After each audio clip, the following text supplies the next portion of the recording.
as respostas para 10 possíveis perguntas que podem cair na sua primeira entrevista de emprego como programador ou programadora front-end. Vamos lá conferir? Simbora!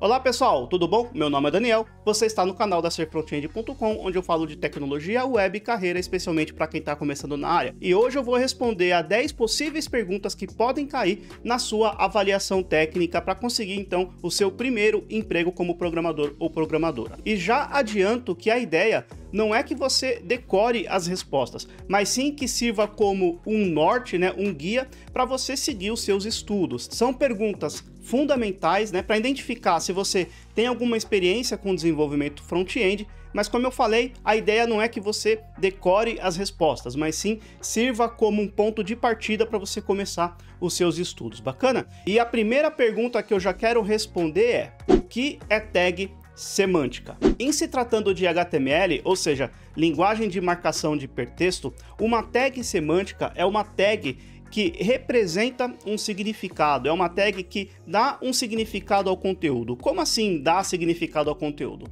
Vamos lá, vamos pensar o que é, por exemplo, numa página, o que é um parágrafo, ou o que é um título principal, ou o que é um menu de navegação, ou o que é um rodapé ou footer, Todos esses elementos, eles carregam em si um significado, ou seja, um valor semântico. Quando a gente marca um conteúdo com uma tag semântica, eu estou dizendo para o browser ou para o agente de usuário o que é aquele conteúdo, porque a máquina ainda não consegue por si só diferenciar o que é um título e o que é um parágrafo, por exemplo. Para que a máquina consiga fazer essa diferenciação, nós, desenvolvedores, precisamos marcar corretamente o conteúdo. Bacana?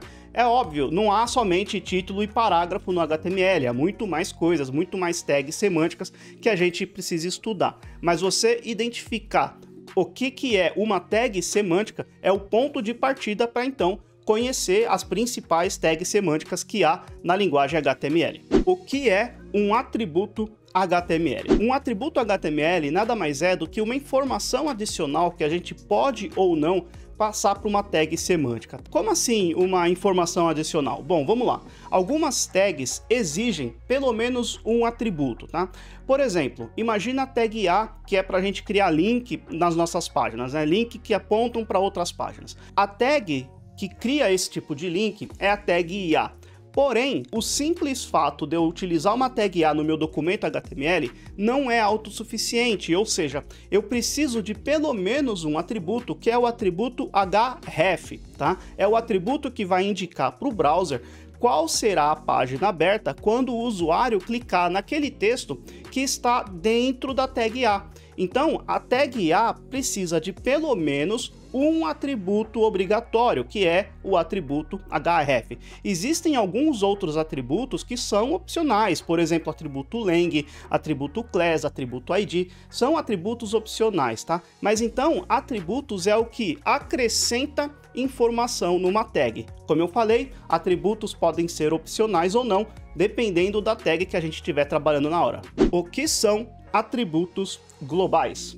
Atributos globais são muito fáceis de entender, Na verdade, atributos globais são simplesmente atributos que você pode incluir em qualquer elemento no HTML, em qualquer tag HTML. Apesar de que em alguns casos, esses atributos podem não causar efeito nenhum no seu HTML, mas ainda assim são atributos que servem para qualquer tag HTML. Por exemplo, o atributo lang, o atributo id também é um atributo global, o atributo class também é um atributo global, temos o atributo tab-index, também é um atributo global, Então, simplesmente são atributos que você pode adicionar em qualquer elemento lá no seu HTML. O que é Box Model? Agora, partindo lá para o mundo do CSS, O que é o Box Model? Bom, o Box Model nada mais é do que a maneira como o CSS vai tratar a dimensão dos elementos, Então, um elemento, uma div, por exemplo, ela pode ter largura, pode ter altura, pode ter margem, padding, borda. Todas essas propriedades são propriedades do Box Model, ou seja, são propriedades que vão alterar a dimensão de um elemento. Só um detalhe importante é que, apesar de que no Box Model eu tenho a largura e a altura, por exemplo, a altura ela pode ser determinada pelo tamanho do seu próprio conteúdo, Então, por exemplo, eu tenho uma div e dentro da div eu tenho um texto, por exemplo, ou um parágrafo, Eu tenho um parágrafo e dentro do parágrafo eu tenho texto. o conteúdo ele também pode mudar o tamanho desse meu elemento, tá? Então, na verdade, Box Model é só a maneira como o browser vai renderizar, ou seja, vai mostrar um elemento na tela, levando em consideração essas propriedades, além do seu próprio conteúdo, que são largura, altura, padding, border, margem. O que é Box Sizing?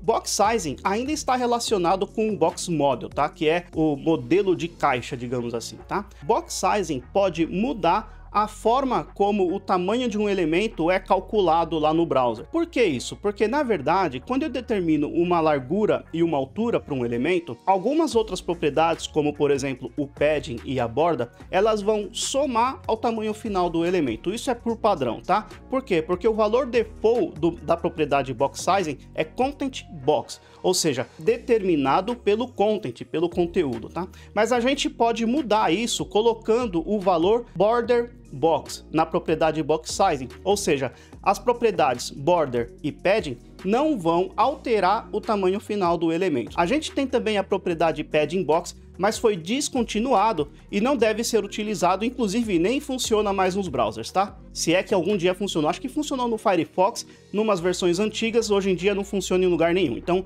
não utilize. As únicas propriedades que você pode colocar: Content Box, que é o valor padrão, e Border Box, que é o que você vai alterar a forma como a dimensão desse elemento é calculado lá no browser.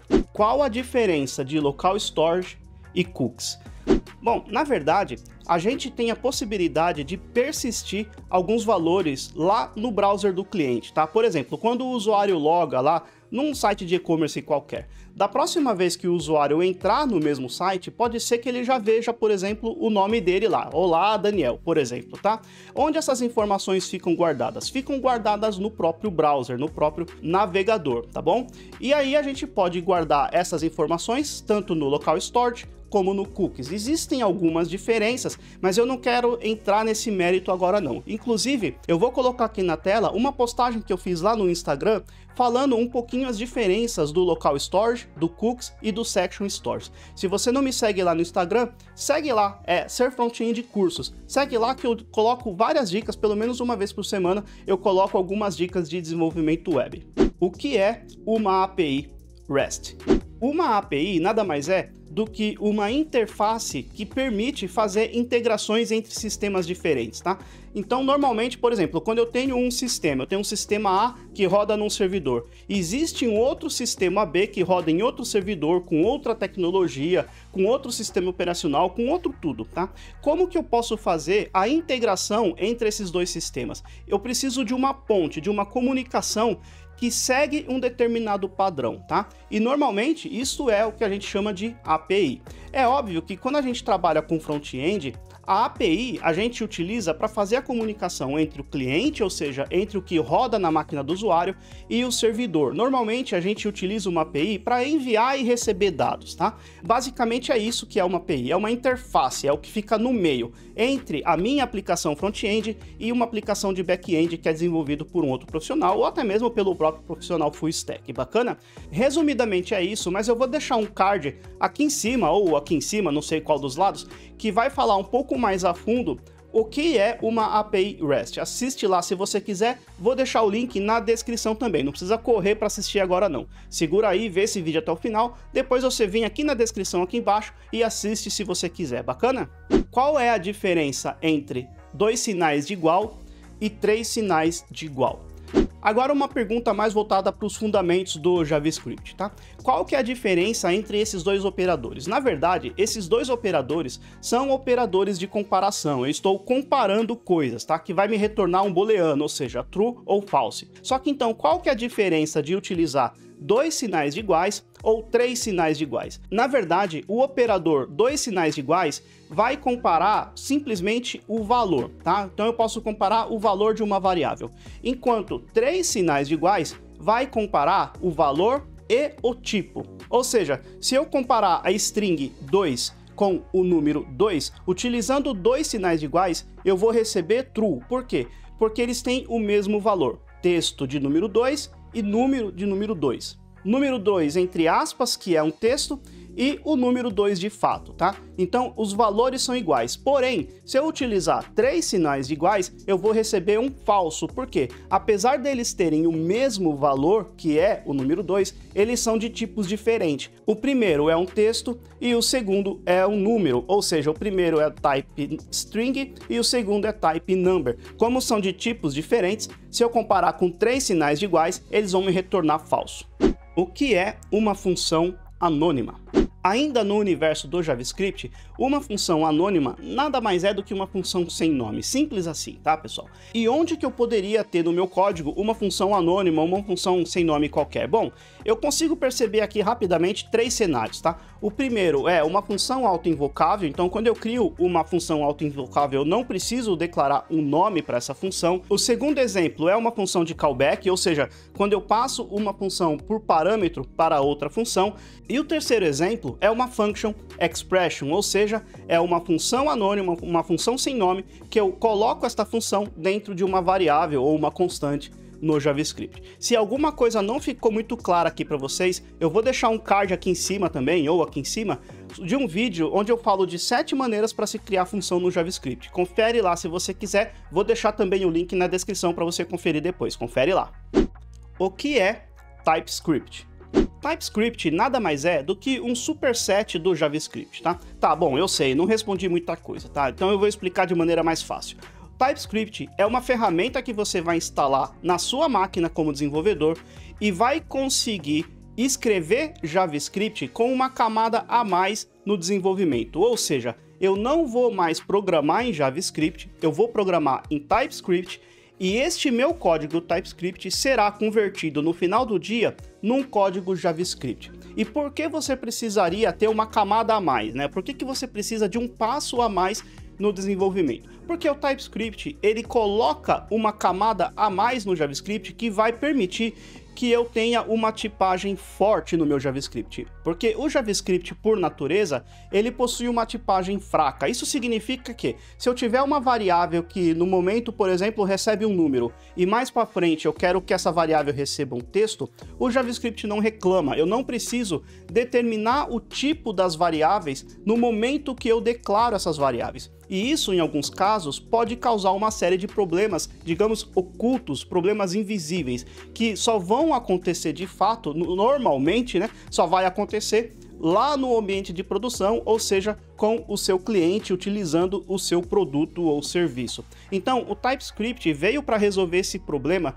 de coloca assim um pouco mais de complexibilidade no desenvolvimento, porém ganha em segurança, tá? Por quê? Porque quando eu determino que uma variável, uma função tem um tipo específico, se em algum momento esse tipo mudar, o meu TypeScript vai me alertar antes de gerar o JavaScript e vai me dar chance de corrigir este possível erro que daria lá na frente. Ao passo que se eu tivesse trabalhando com JavaScript puro, este erro só ia aparecer no browser, tá? Então o TypeScript ele acrescenta uma camada a mais de segurança. Então eu desenvolvo e se tiver alguma coisa que pode dar problema, o TypeScript me alerta e me obriga a corrigir antes de converter este arquivo TypeScript para JavaScript, que é o arquivo que o browser ou o Node.js entendem, por exemplo. Bom, pessoal, eu tenho mais pelo menos umas 100 perguntas aqui, tudo na minha cabeça, que eu poderia gravar outros vídeos parecido com esse aqui, contendo 10 perguntas, tá? Eu só vou esperar um pouquinho para saber como que vai performar esse vídeo aqui, então se você gostou desse tipo de vídeo, deixa o like para mim e principalmente comenta, coloca nos comentários o que você achou desse vídeo e também coloca nos comentários se você tem alguma pergunta que você gostaria de ver respondida aqui. Bacana, pessoal? Agradeço demais aos... Bati no microfone. Agradeço demais aos que permaneceram até o final desse vídeo, um forte abraço e até semana que vem. Até lá. Semana que vem se você acompanha os vídeos no momento que eu publico, se não, pode assistir o próximo vídeo agora mesmo.